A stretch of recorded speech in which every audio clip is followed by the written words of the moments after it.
হ্যাঁ গাইস, আসসালামু আলাইকুম। ইরাজ কিচেনে আপনাদেরকে স্বাগতম। আজকে আমি কুলি পিঠা তৈরি করব। প্রথমে আমি চিনি এবং গুড় একসাথে পরিমাণ মতো দিয়ে আমি একটি শিরা তৈরি করে নেব।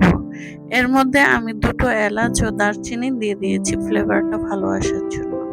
এরপরে ঘনত্ব আসলে আমি নারকেল গুঁড়ো এবং চাল ভাজার গুঁড়ো দিয়ে আমি পুটি তৈরি করে নেব। এরপরে মিশিয়ে নিব আস্তে আস্তে নেড়ে।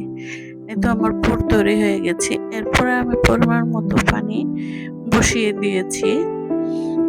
পানিটা বলক আসলে এরপরে চালের গুঁড়ো গুঁড়ো দিয়ে দিব। ঢেকে দিয়ে একটু সিদ্ধ করে নেব। এরপরে আমি আস্তে আস্তে মিশিয়ে নেব চালের গুঁড়োগুলো। এই তো আমার মিশানো কমপ্লিট হয়ে গেছে। এরপরে আমি ডোটা তৈরি করে নিয়েছি।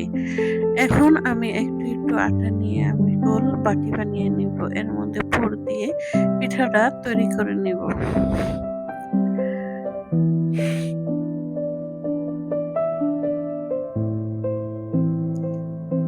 এরকম বাটি বানিয়ে এরপরে আমি পুর ভিতরে দিয়ে এভাবে শেপ দিয়ে নিব।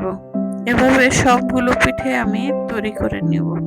এরপরে আমি একটি প্যানেতে তেল ব্রাশ করে নিয়ে আমি একে একে সবগুলো পিঠে ভেজে নেব। এই তো আমার পিঠা তৈরি কমপ্লিট। গাইস, কেমন